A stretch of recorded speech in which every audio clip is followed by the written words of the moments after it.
اعوذ باللہ من الشیطان الرجیم بسم اللہ الرحمن الرحیم رب اشرح لي صدري ويسر لي أمري واحلل عقدة من لساني يفقه قولي رب زدني علما اللهم فقهنا في الدين آمين اللهم انفعنا بما علمتنا وعلمنا ما ينفعنا وزدنا علما آمین۔ آج ہم کریں گے جز نمبر 4 سورہ آل عمران آیت نمبر 186۔ اس میں دیکھیے پہلے اس کا لفظی ترجمہ بتا رہی ہوں۔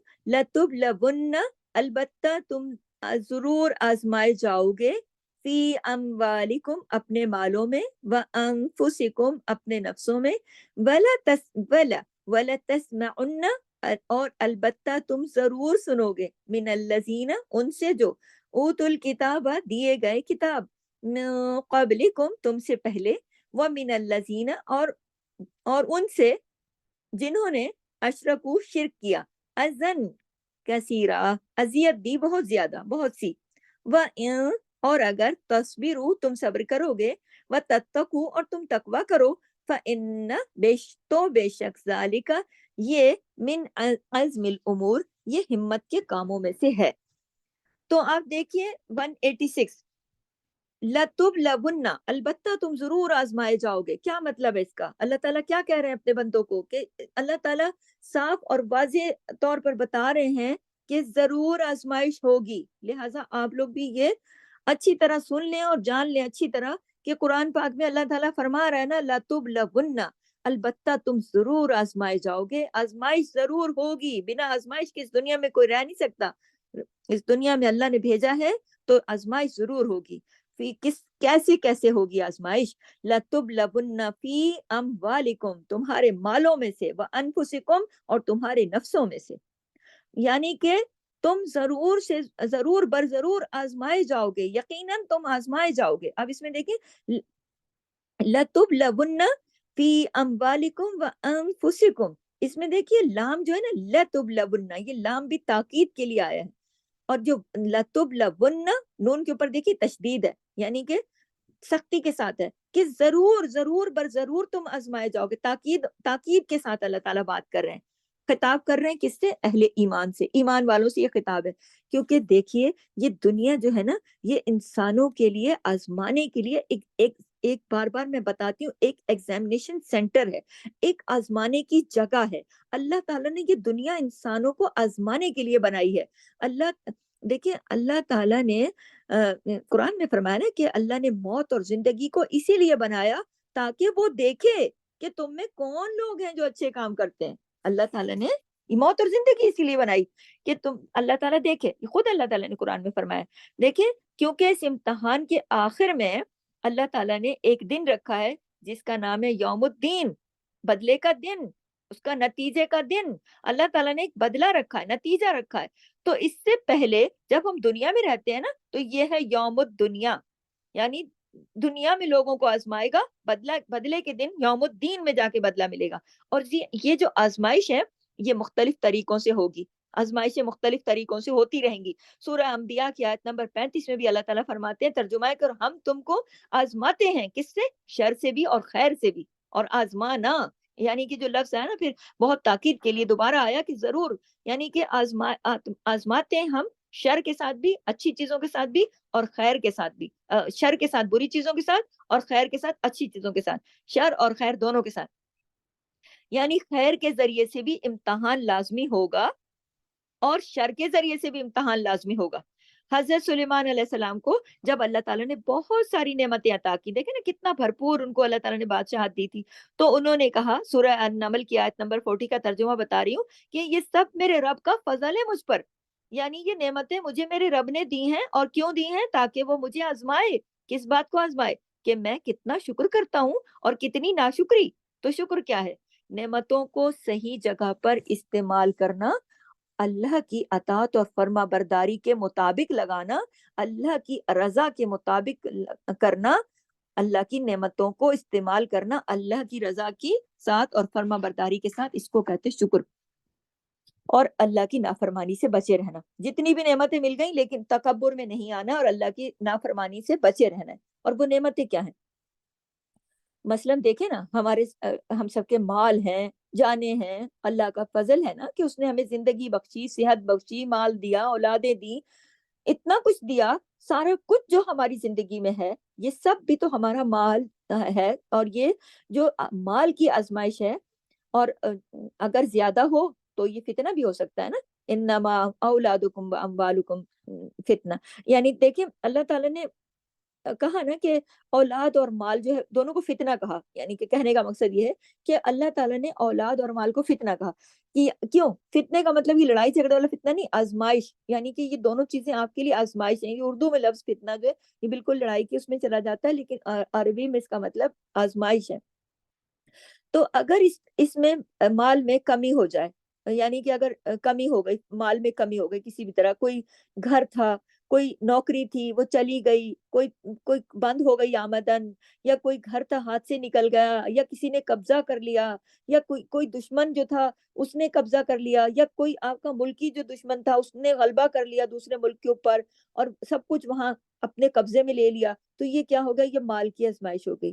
اسی طرح جانوں کی بھی آزمائش ہے، موت ہو سکتی ہے، بیماری ہو سکتی ہے، تو یہ جان کی آزمائش ہے۔ اور بعض اوقات بیماری اور موت نہیں بھی ہونا، دیکھو یہ تو بیماری اور موت تو ایک الگ فیکٹر ہے، اس کے علاوہ بھی زندگی میں روزمرہ کی جو معمولات ہیں، روزمرہ کی جو حالات ہیں زندگی، وہاں بھی بہت آزماتی ہے، جانوں سے بھی اور نفسوں سے بھی، یعنی جان اور نفس تو ایک ہی رس میں آتا ہے نا، مالوں سے اور نفسوں سے آزماتی ہے، کوئی نہ کوئی وجہ ہوتی رہتی ہے۔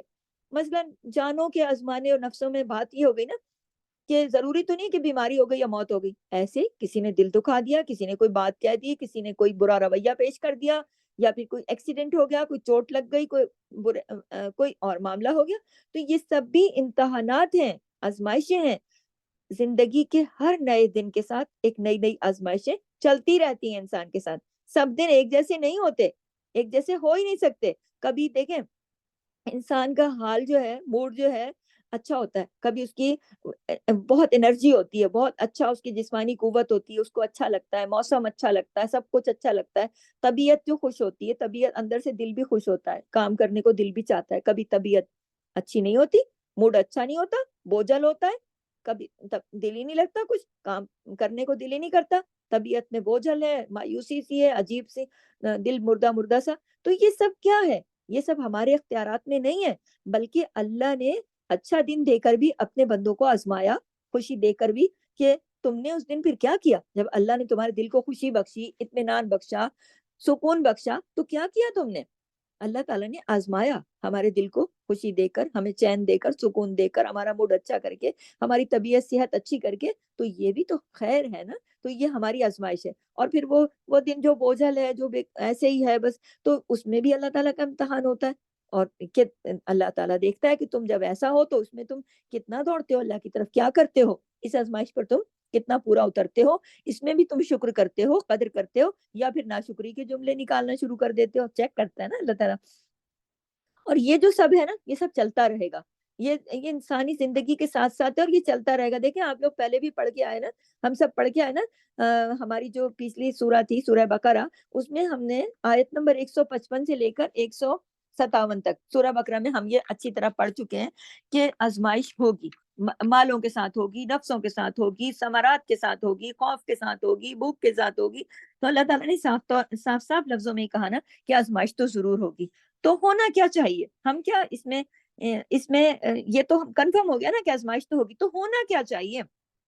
دیکھیں وہ یہ کہ جب اچھا وقت ہو، یہ اچھے وقت کی آزمائش ہو یعنی تو اللہ کا شکر ادا کرنا چاہیے، اور اگر پریشانی ہو، دکھ ہو، تکلیف ہو، تو یہ بھی ایک آزمائش ہے، انسان کو اس موقع پر بھی صبر کرنا چاہیے، کیونکہ اللہ تعالیٰ اس کا ساتھ بتا رہے ہیں نا کہ دیکھیں کچھ تکلیفیں جو ہوتی ہیں نا انسان کو مختلف وجوہات سے ہوتی ہیں، ذاتی زندگی کی ہوتی ہیں آزمائشیں نا، اولاد کی طرف سے ہوتی ہیں، مال نہیں ہوتا پورا، صحت نہیں ہوتی پوری، معاشرے میں جو ہمارے ارد گرد لوگ ہوتے ہیں نا، متعلقین، گھر والے، رشتہ دار، شوہر، بیوی، بچے، یہ وہ سب، یہ بھی متعلقین ہیں، ان کی طرف سے آزمائشیں ہوتی ہیں، مال کے اسباب کی وجہ سے یہ بھی تکلیفیں ہیں، لیکن دین کی وجہ سے بھی کچھ تکلیفیں ہو جاتی ہیں بعض اوقات، کچھ آزمائشیں ان سب چیزوں سے ہٹ کر دین کے راستے میں بھی ہوتی ہیں، یہ یاد رکھیے، نوٹ کیجئے وہ کیا ہیں۔ یہ جو لفظ ہے نا لَتُبْلَوُنَّ اور پھر آگے وَلَتَسْمَعُنَّ، یعنی کہ وہ کیا ہے، یہ جو وَلَتَسْمَعُنَّ اور البتہ تم ضرور سنو گے، کیا سنو گے، اسی آیت میں دیکھیے وَلَتَسْمَعُنَّ اور تم ضرور سنو گے مِنَ الَّذِينَ ان سے جو اوتوا الکتاب دیے گئے کتاب، کون ہے جن کو کتاب دی گئی ہم سے پہلے، یہود اور نصارہ، یہ جوز اور کرسچنز، یہ ہیں یہود اور نصارہ، من قبلکم تم سے پہلے جن کو کتاب ملی، اور من قبلکم تم سے پہلے، ومن الذین اور جنہوں نے، آگے ایک اور لوگوں کا ذکر بھی ہے، جنہوں نے اشرکو جنہوں نے شرک کیا۔ شرک کون کرتا ہے؟ جو بتوں کی پوجا کرتے ہیں، جیسے مکی دور میں قریش کر رہے تھے، تو آج کے دور میں بھی دیکھ لیں کتنی قومیں اس طرح کی۔ تو ان سب دین کے دشمنوں سے سنو گے، یہ بھی اللہ نے بتا دیا، ان سب دین کے دشمنوں سے بھی سنو گے، کیا سنو گے، اذن کثیرہ، بہت ساری اذیت والی باتیں، اللہ اکبر کبیرہ۔ آپ دیکھیے آج کے دور میں یہ بات اور بھی سچی ہو گئی ہے کہ یہ چونکہ میڈیا کا دور ہے، اور ایک تو دین کا کتنا پروپوگنڈا، اور یہی یہود و نصارہ کی جتنی خبریں آج کل ہم سن رہے ہیں، وہ ہمارے دین کے خلاف، ہمارے رب کے خلاف، اللہ کے خلاف، نبی کے خلاف، مسلمانوں کے خلاف کتنا کچھ ہو رہا ہے، وسیع پیمانے پر ہو رہا ہے، شاید اس سے پہلے کبھی ہوا نہ ہوگا، جبکہ مخالفتیں تو دین کی ہمیشہ سے چلتی رہیں، لیکن جتنے زیادہ جیسے جیسے وسائل ہوتے گئے، ایسے ہی مخالفتیں بھی بڑھتی چلی گئیں۔ تو اللہ نے صرف یہ نہیں کہا کہ تم اذیت والی باتیں سنو گے، بلکہ اذن جو لفظ آیا نا، اذن کثیرہ، اس کا مطلب یہ ہوتا ہے دکھ دینے والی، ستانے والی باتیں، تکلیف دہ باتیں، یعنی ایک تکلیف دہ بات تو یہ نا کہ تم اپنے ہی لوگوں سے سنو گے، اپنے قریب کے لوگوں سے سنو گے، اور ایک اس سے بھی زیادہ تکلیف دہ بات یہ ہے جو اہل کتاب سے اور مشرکین سے سنتے ہو، اور یہ کم نہیں ہوں گی، بہت زیادہ ہوں گی، اذن کثیرہ ہوں گی، بہت زیادہ ہوں گی۔ اب ہم کیا کریں اس میں؟ تو اللہ نے آگے بتا دیا ہمیں کہ اب تم نے کیا کرنا ہے، اللہ تعالیٰ نے واضح بتا دیا۔ اب دیکھیں آج کے ماحول کے اندر بھی آپ دیکھ لیں، جوز اور کرسچن کی جو آپس کی گٹھ جوڑ ہے، اور مسلمانوں کے اوپر خاص طور پر آج کل جو چل رہا ہے فلسطین کے اندر جو یلغار ہے مسلمانوں کے اوپر، آپ دیکھ لیں، اور ہمارے دین کے بارے میں جتنی اسلام کے بارے میں جتنی نفرتیں ہیں اور جتنی مخالفتیں ہیں، اور میڈیا اتنا تیز ہے کہ میڈیا کا دور، اور ہر چیز ہمارے کانوں تک پہنچ رہی ہے، اور کس قدر تکلیف دہ چیزیں ہمارے آنکھوں کے آگے سے گزر رہی ہیں۔ اب تو اتنا میڈیا فاسٹ ہے کہ تصویر بھی ہے ساتھ میں، ہم تصویر بھی دیکھتے ہیں، ہم باتیں بھی سنتے ہیں، کس کی؟ یہود و نصارہ کی۔ تو دیکھیں جو غیروں سے سنا، جو اپنوں نے دی تکلیف وہ تو ہے ہی ہے، لیکن جو غیروں سے سنتے ہیں، اہل کتاب سے سنتے ہیں، تو اللہ کو تو ہر دور کا پتہ ہے، تو یہ قرآن جو ہے یہ ہر مسلمان کے لیے اور ہر دور کے لیے ہے، تو اللہ تعالیٰ نے واضح طور پر بتا دیا۔ تو یہ آج کل کے حالات کے اوپر بھی یہ جو آیت ہے بڑی فٹ بیٹھتی ہے، لَتُبْلَوُنَّ تم ضرور آزمائے جاؤ گے، فی اموالکم اپنے مالوں سے، وَأَنفُسِكُمْ اپنے نفسوں سے۔ اب دیکھیے کہ ہمارے جو مسلمان وہاں پر فلسطین کے اندر ہیں، وہ اپنی جانوں سے کیا آزمائے نہیں جا رہے، یا اپنے مالوں سے کیا وہ آزمائے نہیں جا رہے؟ مال ان کے گھر بار ان کے تباہ و بربادیاں ہو رہی ہیں، ان کے جانیں لی جا رہی ہیں۔ وَلَا تَسْمَعُنَّ اور تم ضرور سنو گے۔ اب دیکھیے کہ کیا ساری مسلم امت سن نہیں رہی؟ من الذین ان سے جو، کن سے، اوتوا الکتابہ جو دیے گئے کتاب، یہ کتاب والے نہیں ہیں کیا؟ من قبلکم ہم تم سے پہلے، اللہ نے بتا دیا نا تم سے پہلے کتاب ان کو ملی، ومن الذین ان سے جنہوں نے، ان سے بھی سنو گے، اشرکو جنہوں نے شرک کیا۔ اب آپ دیکھ لیں کہ جو شرک کرتے ہیں، جو اللہ کے ساتھ شرک کرتے ہیں، جو کرسچنز ہیں، یہ اس میں یہ جو شرک کرتے ہیں، آپ ان کو بھی دیکھ لیں کہ جو جوز ہیں، جو یہودی ہیں، ان کے پاس تو کتاب ہے، اور جو شرک کرتے ہیں، جو اللہ کا بیٹا گردانتے ہیں اور اس طرح کا شرک کرتے ہیں، اذن کثیرہ ان کی طرف سے بہت کچھ ملے گا، بہت تکلیف دہ سننے کو ملے گا۔ آپ تو دیکھ لیں دنیا کے سارے ملکوں میں جو مسلمان اپنے اپنے گھروں میں بیٹھے ہیں، کیا وَلَا تُسْمَعُنَّ نہیں ہو رہا، لَا تُبْلَوُنَّ نہیں ہو رہا، البتہ ضرور آزمائے جاؤ گے، وَلَا تُسْمَعُنَّ کتنی تکلیف دہ باتیں، کتنی تکلیف دہ خبریں، تو تم ضرور آزمائے جاؤ گے، اور تم ضرور سنو گے ان سے جو، اب آپ یہ دیکھیے کہ دین کے خلاف کتنی جو باتیں ہوتی ہیں، اور نبی کے خلاف، اور ہمارے سب، کیا ہم برسوں سے سنتے نہیں آ رہے؟ یہ میڈیا کا دور ہے، کتنا زیادہ سن رہے ہیں، کتنے پروپوگنڈے ہو رہے ہیں ہمارے دین کے خلاف، اللہ کے خلاف، کتاب کے خلاف، نبی کے خلاف، آج کے دور میں جو ہو رہا ہے، اور اتنا وسیع پیمانے پر۔ کبھی کہیں سے کوئی خبر آ جاتی ہے، کبھی کوئی خبر آ جاتی ہے، تو آپ یہ دیکھیے کہ اللہ تعالیٰ نے بتا دیا قرآن میں کہ تم ضرور آزمائے جاؤ گے، چاہے وہ تمہارا مال ہو یا تمہارا نفس. تو یہاں سے یہ اندازہ لگے کہ یہ آزمائش ہے. اور بلا تسمعن، ضرور سنو گے ان لوگوں سے جو تم سے پہلے کتاب دیے گئے، اور کن لوگوں سے؟ جنہوں نے شرک کیا، جو شرک کرنے میں. اور یہ کوئی تھوڑی چھوٹی موٹی بات نہیں سنو گے، بہت ازن کثیرہ، بڑی زیادہ تکلیف دہ باتیں ہوں گی. تو تم اپنے ہی لوگوں سے تو سنتے ہو، اپنے ہی لوگوں کی تکلیفیں تو برداشت کرتے ہو، لیکن ایک تکلیف تو یہ ہو گئی نا، اور دوسری ہو گئی اہل کتاب اور مشرکین سے، جو سنتے ہو یہ کم نہیں ہوگی، بہت زیادہ ہوگی. تو اب ہم کیا کریں؟ اللہ نے بتایا آگے، غور سے سنیے اور نوٹ کیجیے. اللہ نے اسی آیت میں اس کا جواب بھی بتایا، وَإِن تَصْبِرُوا وَإِن تَصْبِرُوا، اور تم صبر کرو. اللہ اکبر. تو اللہ نے بتا دیا کہ یہ سب کچھ تو ضرور بر ضرور ہوگا، آزمائشیں تو ہوں گی، آزمائشوں کو تم روک نہیں سکتے اور سننے سے تم بچ بھی نہیں سکتے. لَتُبْلَوُنَّ وَلَتَسْمَعُنَّ سے تم نہیں دور بھاگ سکتے. لَتُبْلَوُنَّ، آزمائش بھی ضرور ہوگی، وَلَتَسْمَعُنَّ، سنو گے بھی ضرور، تسمعن، سنو گے بھی ضرور. آپ میڈیا کو تو نہیں روک سکتے، اس سے بھی آپ سنو گے بھی ضرور. تو یہ سلسلہ تو چلتا رہے گا، لیکن اللہ نے بتایا کیا؟ بتا دیا کہ اس موقع پر تمہیں کیا کرنا ہے. وَإِن تَصْبِرُوا، تم صبر کرو گے، اور صرف صبر نہیں کرو گے، آگے بھی بتایا وَإِن تَصْبِرُوا، تم صبر کرو گے، وَتَتَّقُوا، تم تقوی اختیار کرو گے، تم تقوی اختیار کرو گے. کیوں؟ فَإِنَّ، بے شک، ذَلِكَ مِنْ عَزْمِ الْأُمُورِ، یہ بہت ہمت کے کاموں میں سے ہے.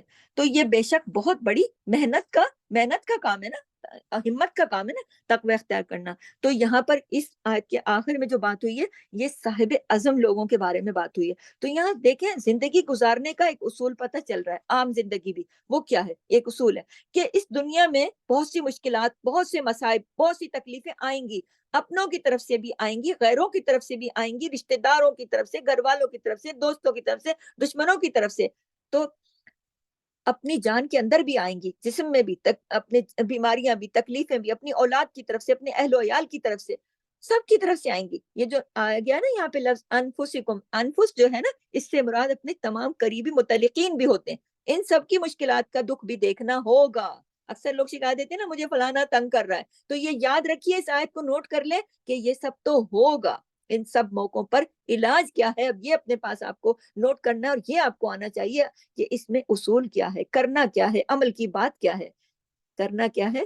وَإِن تَصْبِرُوا وَتَتَّقُوا، صبر کرنا ہے، برداشت کرنا ہے. صبر کس کو کہتے ہیں؟ دیکھیے، صبر جو ہے نا، ایک صبر ہوتا ہے دل سے، ایک صبر ہوتا ہے زبان سے، اور ایک صبر ہوتا ہے جوارے سے. جوارے کہتے ہیں اعضاء کو، ٹھیک ہے. تو کہ ان باتوں سے روک لینا خود کو جن سے اللہ تعالیٰ ناراض ہو، اس کو صبر کہتے ہیں. وہ باتیں جو اللہ کی جو جن سے اللہ ناراض ہوتا ہے نا، ان سے خود کو روک لینا. یعنی انسان اپنے دل کو بھی روکے، اپنی دل پر بھی قابو کرے کہ کوئی ایسی بات نہ سوچے دل میں کہ جس سے اللہ ناراض ہوتا ہے. عموماً لوگ ایسی بات کر جاتے ہیں زبان سے بھی کہ یہ ہو رہا ہے، اللہ نہیں دیکھ رہا کیا، یوں یہ. تو ایسی بات زبان سے بھی نہیں کرنی، زبان کو بھی کنٹرول میں کرنا ہے. یہ ہے صبر، اپنے دل کو بھی روکنا ہے اور اپنے اعضاء کو بھی. اور اگر کوئی غلط بات کر رہا ہے نا، تو جواب میں غلط بات نہیں کرنی، ایسی بات منہ سے نہیں نکالنی کہ جس کی وجہ سے بات اور بڑھ جائے اور فتنہ کھڑا ہو جائے، اور ایک فتنہ جو ہے وہ چھوٹا فتنہ جا کے بڑے سے فساد میں بدل جائے.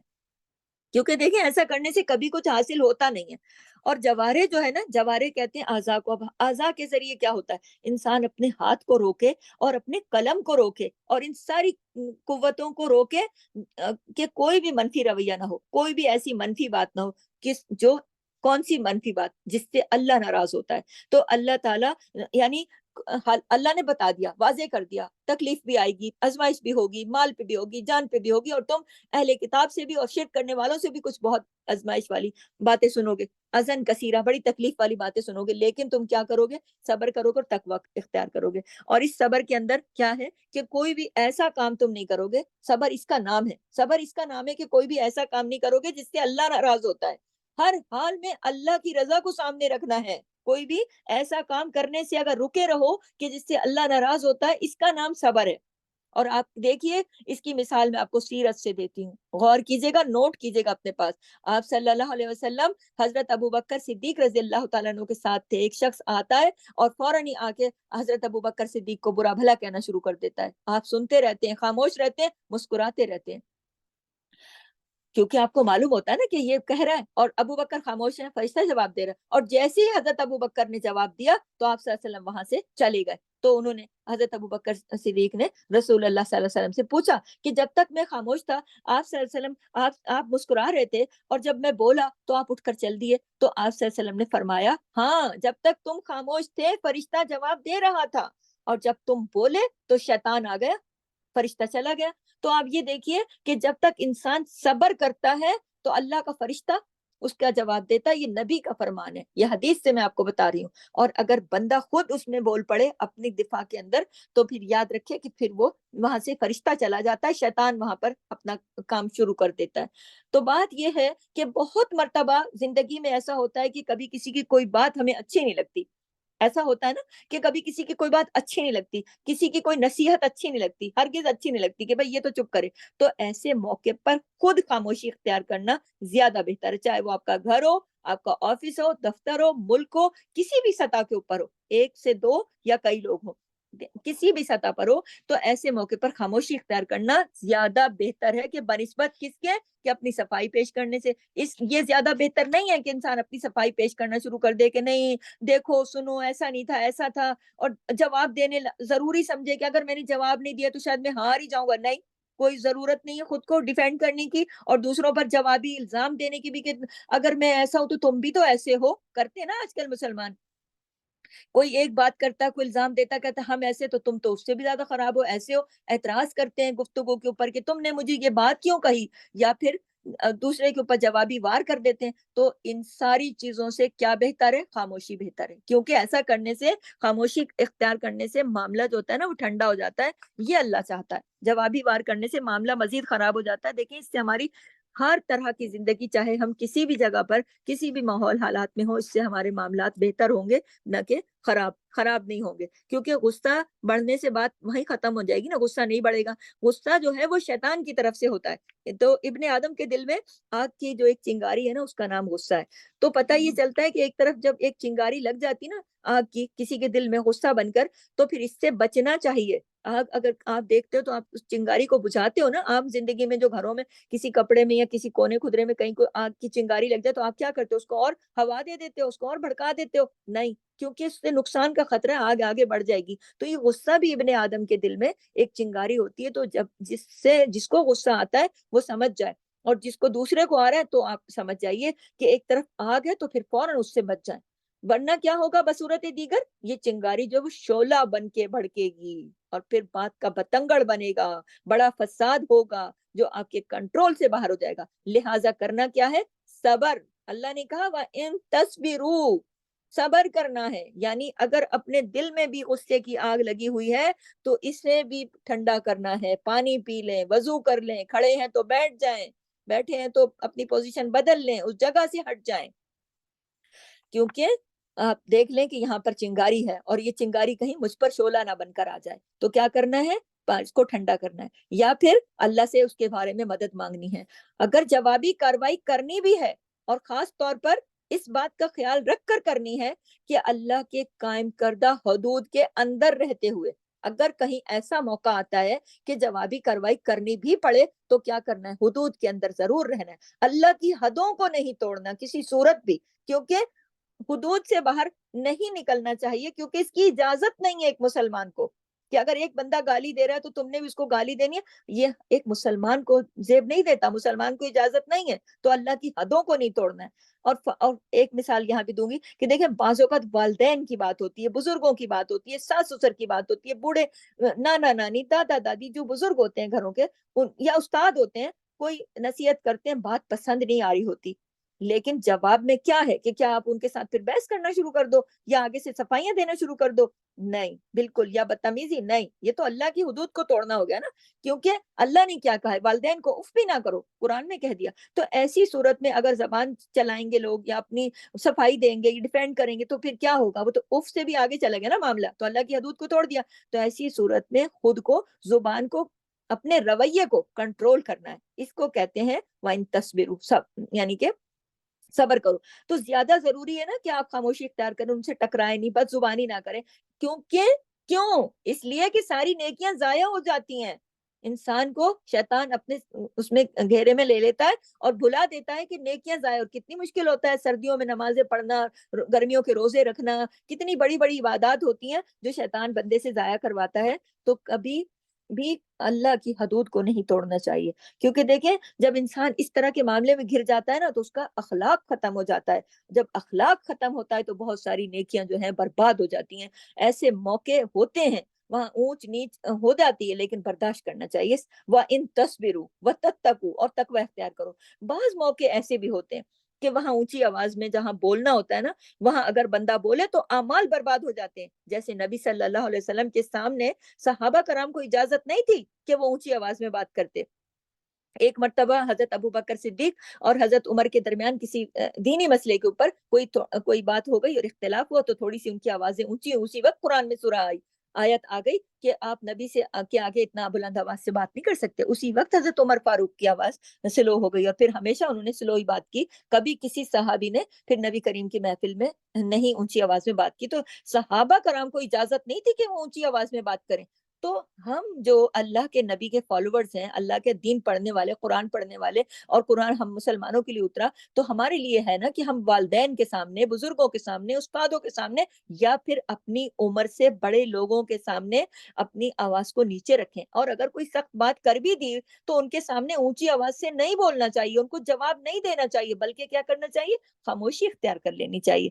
اس سے کیا ہوگا کہ آئندہ کے لیے بات آگے زیادہ بڑھے گی نہیں. اور وتتقو، اور اس میں جو آگے آیا ان تصبروا وتتقو، اور تقوی اختیار کرو، یعنی کہ صبر کرنے کے ساتھ ساتھ تقوی اختیار کرنے کو بھی کہا گیا. یہ تقوی کیا ہوتا ہے؟ تقوی جو ہے نا وہ دل کے شعوری حالت جو ہے اس کا نام ہے تقوی، جس میں انسان اپنے پورے شعور کے ساتھ، اپنی سوچ اور سمجھ کے ساتھ، عقل کے ساتھ انسان جب عمل کرتا ہے اس کو تقوی کہتے ہیں. مثلاً اگر اہل کتاب اور مشرکین اگر اذیت ناک چیزیں کر رہے ہیں، مثلا نبی کی شان میں گستاخی کر رہے ہیں، یا اللہ کی کتاب کی شان کے خلاف کر رہے ہیں، یا اور کچھ ایسی اذیت ناک چیزیں کر رہے ہیں، تو ایسے میں اگر جواب دینا بھی ہے تو یہ یاد رکھیے، پہلی بات یہ ہے کہ نہایت ہوش و حواس اور نہایت صبر کے ساتھ اور نہایت عقل کے ساتھ جواب دینا ہوگا. اس میں جذباتی رویہ اختیار کرنے کی اجازت نہیں ہے. لیکن دوسری، کیونکہ صبر اور تقوی کی بات ہو رہی ہے، تو تقوی کے دائرے کے اندر رہ کر جواب دینا ہے. تقوی کا دامن نہیں چھوڑنا ہے، صبر بھی کرنا ہے اور تقوی کا دائرہ دامن پکڑ کے بات کرنی ہے. تقوی کے دائرے سے باہر نہیں جانا. اس طریقے سے جواب دینا ہے جس سے اللہ کی حد نہ ٹوٹے، جس سے اللہ کی حدوں کو کوئی نقصان نہ ہو. کیونکہ کوئی نافرمانی کی بات جو ہے اگر وہ منہ سے نکلے جس کی وجہ سے مزید بگاڑ ہو، ایسا نہیں کرنا.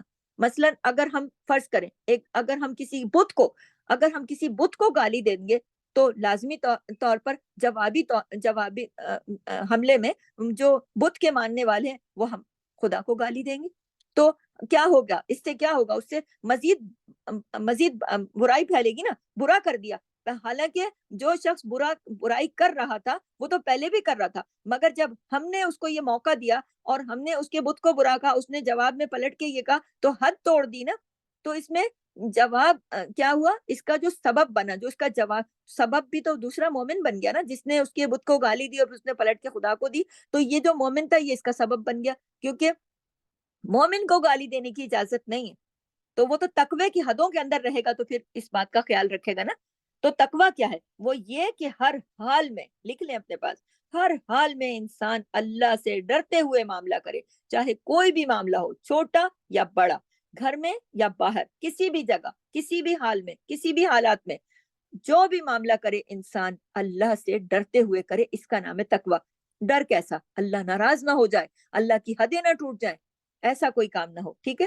اگر کوئی ایسا کرنے یعنی صبر کرے اور تقوی اختیار کرنے میں کامیاب ہوتا ہے تو اس کو کہا اللہ تعالی نے عزم الامور. اس کو کہا ہے عزم الامور. یہ بڑی ہمت اور عزم کے کاموں میں سے ہے. یہ آسان نہیں ہے. یہ باتیں سن کر کسی کی باتیں سنے اور چپ رہے یہ کوئی کتنا مشکل کام ہوتا ہے، کتنا غصہ آ جاتا ہے انسان کو، لیکن یہ ناممکن نہیں ہے۔ اگر یہ ناممکن ہوتا اللہ تعالیٰ یہاں رکھتے نہیں، کیونکہ اللہ تعالیٰ کو یہ اللہ نے جو واضح کیا نا، تو اللہ کو پتا ہے کہ انسان اگر کرنا چاہے تو وہ کر سکتا ہے، کیونکہ اللہ وہی بوجھ ڈالتا ہے جو اگلا اٹھا سکے۔ تو اللہ کو پتا ہے کہ اگر تم صبر کرنا چاہو گے، تقوی اختیار کرنا چاہو گے، کر سکتے ہو۔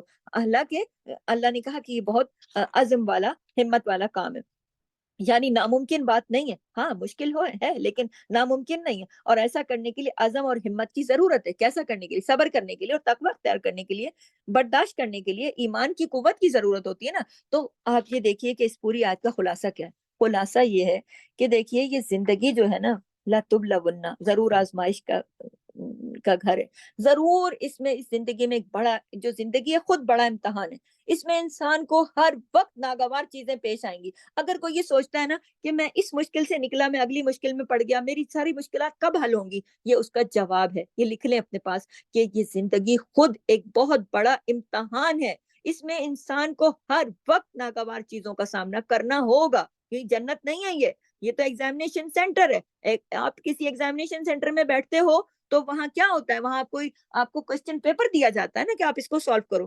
تو یہ زندگی جو ہے اسی طرح ایک امتحان ہے، امتحان گاہ ہے، اس میں ہر قدم پہ آپ کو ہر وقت امتحان اور آزمائش سے گزرنا ہے۔ اس کے لیے آپ کو ناگوار چیزیں پیش آئیں گی، اور ناگواریوں کے جواب کا میں کیا کرنا ہے، اپنا کیا علاج کرنا ہے؟ صبر اختیار کرنا ہے، نمبر 2 تقوی۔ ان دو چیزوں کو اپنے پاس نوٹ کر لیں اور اپنی ذات کا حصہ بنا لیں۔ جو اللہ نے فرما دیا، جب اللہ نے فرما دیا آپ اس کے مطابق چلو گے، اللہ تعالیٰ آپ کو ہر مشکل سے خود نکالے گا۔ نمبر 1 صبر، نمبر 2 تقوی۔ جب بندے ستائیں تو بھی آپ کے دھیان اللہ کی طرف چلا جائے کہ اللہ یہ بندے مجھے ستا رہے ہیں، میں نے صبر کر لیا تیری خاطر۔ جب بندے کا ایک مستقل تعلق ہوتا ہے نا قرآن سے، تو یقین کریں کہ آپ کی جو بھی مشکل ہوتی ہے نا، آپ سوچ رہے ہوتے ہو اپنے ذہن میں، تو آپ کا جب تعلق قرآن سے ہوتا ہے تو قرآن میں وہاں سے آپ کو جواب ملتا ہے کہ آپ کی سوچ سے بھی زیادہ آپ کو اللہ تعالیٰ قرآن سے ہر مسئلے کا حل آپ کو مل جاتا ہے۔ اور جس طرح کا بھی آپ کے ذہن میں سوال ہوتا ہے، اگر آپ کا مضبوط تعلق ہے قرآن سے، تو قرآن کے ذریعے سے آپ کو وہیں سے جواب مل جاتا ہے۔ تو کیا کرنا ہے؟ قرآن کے ساتھ اپنا تعلق مضبوط رکھنا ہے۔ پھر یہ ہے کہ نماز کے ساتھ اپنا تعلق مضبوط رکھنا ہے، کیونکہ نماز کے اندر آپ اللہ تعالیٰ نے قرآن میں بھی کہا کہ صبر کے ذریعے صبر کرو، اور صلاۃ اور صبر کے ذریعے سے اپنے معاملات کو مطلب کوئی بھی مشکل ہو تو صبر اختیار کرو، صلاۃ اختیار کرو۔ تو یعنی کہ صبر کرو اور نماز میں نوافل وغیرہ پڑھو، اور اللہ تعالیٰ کے حضور باتیں کرو، اللہ کو بتاؤ، سارا جو دکھڑا ہے وہ سب اللہ کو سناؤ، کیونکہ اللہ سنتا ہے دکھیا دلوں کی بھی فریادیں، دعائیں، سب کچھ سنتا ہے۔ تو وہی باتیں جو لوگوں سے کرنی ہے، وہی جانماز بچھا کے 2 نفل پڑھ کے اپنے رب کے حضور وہ سارا غم بیان کرو۔ مشکلات میں کس پر توکل کرنا ہے؟ اللہ پر توکل کرنا ہے، بندوں پر توکل نہیں کرنا، کیونکہ بندوں پر توکل کرنے سے انسان مزید ٹوٹتا ہے، مزید دکھی ہوتا ہے، مزید لاچار ہو جاتا ہے، کمزور ہو جاتا ہے، اپنے آپ کو اور مشکل میں پا لیتا ہے، اور یہ سمجھتا ہے کہ مجھ سے زیادہ دکھی تو کوئی ہے نہیں دنیا میں۔ لیکن جب بندہ اللہ پہ توکل کرتا ہے اور اللہ سے باتیں کرتا ہے اور اللہ کے آگے سجدے کرتا ہے اور اللہ سے دعائیں کرتا ہے، تو اللہ تعالیٰ اس کو اس مصیبت سے باہر نکالتے ہیں، اس کی مدد کرتے ہیں۔ کیونکہ انسان جب تقوی اختیار کرتا ہے نا، تو اللہ تعالیٰ پر ہی بھروسہ کرتا ہے۔ تو یہ دیکھیں صبر، اور جو اللہ نے کہا نا کہ وَإِن تَصْبِرُوا وَتَتَّقُوا، صبر انتظار کا بھی دوسرا نام ہے، کہ یہ نہیں کہ میں نے تو صبر کیا تو فوراً ہتھیلی پہ سرسوں جمے، نہیں، صبر کے اندر انتظار بھی ہے۔ اور تقوی، اللہ سے تقوی اختیار کرنا ہے، یعنی اللہ سے ڈرتے ہوئے ہر کام میں اللہ ہی سے مدد مانگنی ہے، اللہ ہی سے مدد مانگنی ہے، اللہ کے سوا کسی سے نہ مدد مانگنے کی ضرورت ہے، نہ کسی کو اتنا حال دل سنانے کی ضرورت ہے، نہ کسی کے آگے گڑ گڑانے کی ضرورت ہے، نہ کسی کے آگے رونے کی ضرورت ہے، نہ کسی کے آگے اپنے فریادیں کرنے کی ضرورت ہے۔ اپنے رب کو راضی کرنا، تقوی اختیار کرنا اور اس کے مطابق عمل کرنا ہر مسئلے کا حل ہے۔ اور اللہ نے کہا یہ عزم الامور ہے، یہ یاد رکھیے کہ یہ عزم کے اور ہمت کے کاموں میں سے ایک ہے۔ اللہ تعالیٰ ہمیں اس پر عمل کرنے کی توفیق عطا فرمائے۔ سبحانک اللہم و بحمدک، نشہد ان لا الہ الا انت، نستغفرک و نتوب الیک۔ السلام علیکم ورحمۃ اللہ۔